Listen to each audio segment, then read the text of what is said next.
আসসালামু আলাইকুম। সবাই কেমন আছেন? আশা করি সবাই ভালো আছেন। এই তো মুন্নি হয়তো বা আর কয়েকদিনের ভিতরে যে হাঁপার এসে পড়ছে, ঠিক আছে? দেখছেন তো, হাঁপার এসে পড়ছে।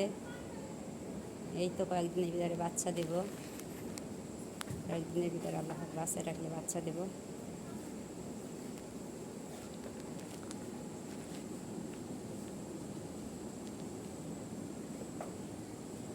আসলে সত্যি কথা বলতে কাজ করা অনেক কঠিন।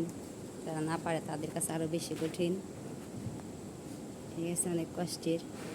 কিন্তু হচ্ছে দিন শেষে যখন সন্ধ্যাবেলা এগুলার দিকে তাকায়, সারাদিন যত পরিশ্রমী করে, ঠিক আছে, যখন এগুলার দিকে তাকাই সব কষ্ট বলে যায়। আমি বলে যাই, আপনারা কী করে না করে জানি না। এই তো ওই যে নয়ন কালোর এই সাইডে আনছি, আর মুন্নি, ময়না, কানিস তিনটার একসাথে রাখছি। তিনটা সার এই তো তিনটা গাবি এক সাইডে রাখছি, আর হচ্ছে তিনটা সার এই যে ওই যে রাত হয়েছে, মানে সন্ধ্যা শেষে রাত হয়ে গেছে, কিন্তু বেশি বোঝা যাইতেছে না। ওই সাইডে একটু আলো কম। ওই যে টুনটুনি, হালকা কিছু দেখা যাইতেছে, টুনটুনি।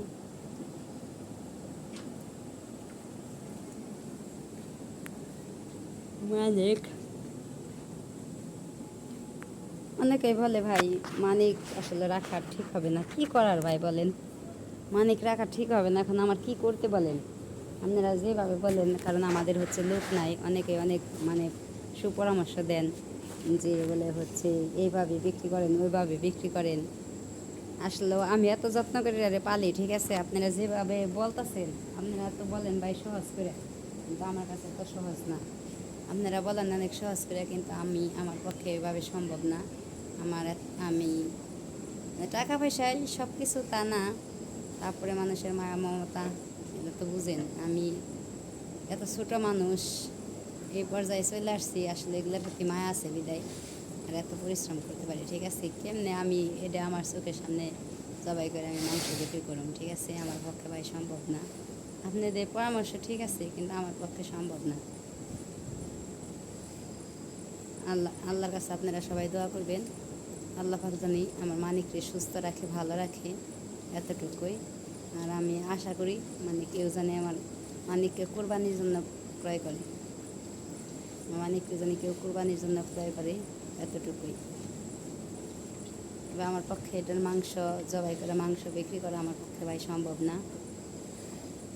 হয়তো বা সবাই আমার কষ্টর কথা ভাইবে চিন্তা ভাবনা করে, বা আমার খরচ এগুলার কথা চিন্তা ভাবনা করে মানে অনেকে আমার এই পরামর্শটা দেন যে মাংস বিক্রি করা, কিন্তু আমার পক্ষে ভাই সম্ভব না, ঠিক আছে? আমি এটা সহ্য করতে পারলাম না।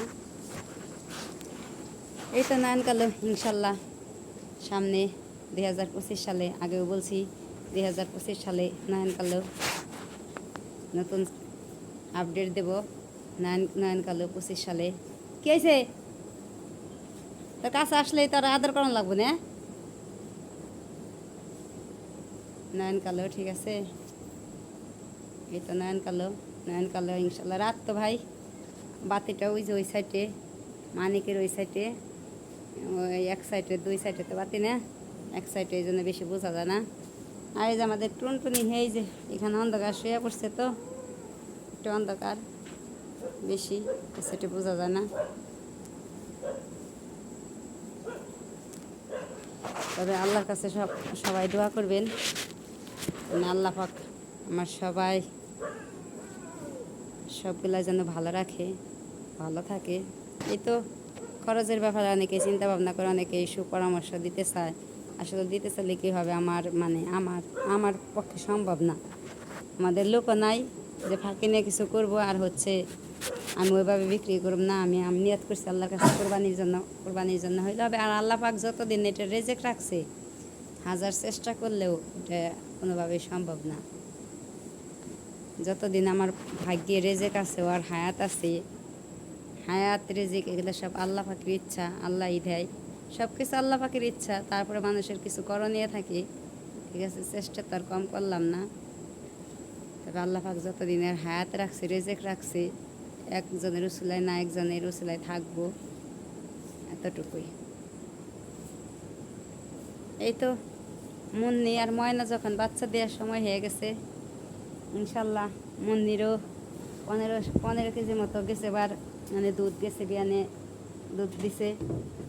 এবার কয় কেজি হয় ইনশাল্লাহ আশা করি বেশি সয় কম হবে না, ঠিক আছে। তারপরে হচ্ছে এই যে আনিসের মা ময়না, এটার 10-12 কেজি হয়।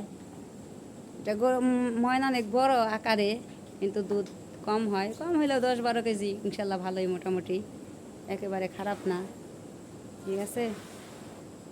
দুইটা গাভী আল্লাহ দিলে, দুধ দিলে পরেই আমার খরচটা এখান থেকে কিছু বের হবে।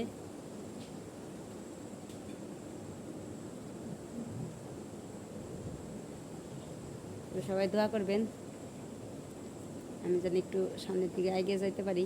আমার যে আশা একটা বড় খামার করার, সেটা যেন আল্লাহ পূরণ করে।